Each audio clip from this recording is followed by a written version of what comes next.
যাতে আরো বড় করে আর কি করতে পারি। তো আমরা ওই প্রবাসী ভাইদের পক্ষ থেকে আপনার জন্য একটা শাড়ি নিয়ে আসছি।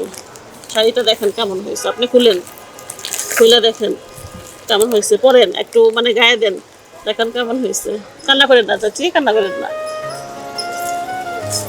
দেন না। এই তো আমাকে সবার লেগা বুঝছেন, যাতে ঈদটা আমরা সবাই ভাগাভাগি করতে পারি, ওই ক্ষুদ্র চেষ্টা করতেছি আমরা।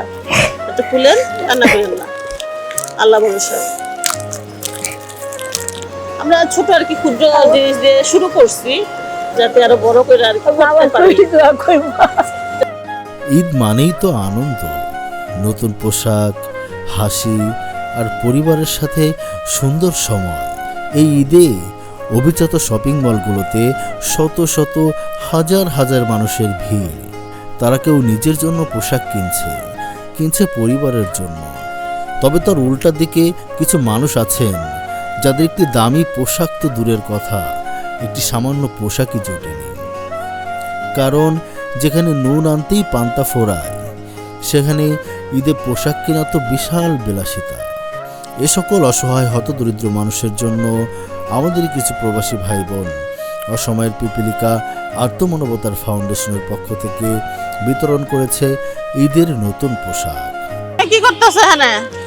এই দুরা বাঙালি তো হয়, বাঙালি টুকাও, বাঙালি তো হয়, মাটি কাটি আর মাটিও কাটো।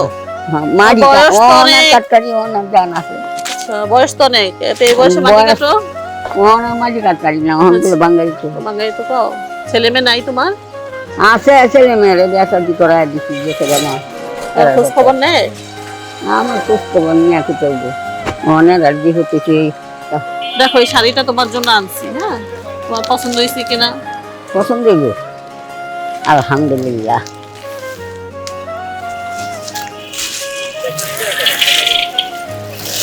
ছিন্নমূল রাস্তার পাশে শুয়ে থাকা আমাদেরই কিছু মা বাবা, ভাই বোন ও শিশুদের জন্য আমাদের এবারের আয়োজন।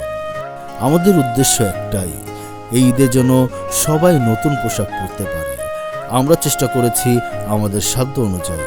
সামান্য ক্ষুদ্র চেষ্টা। যদি সামনে আরো আল্লাহ দোয়া করে আরো যেন বেশি দিতে পারে।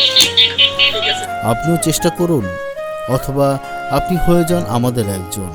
আমাদের সাথে মিলে গরিবের মাঝে আনন্দ ভাগাভাগি করে নিতে আমাদের সাথে যোগাযোগ করুন।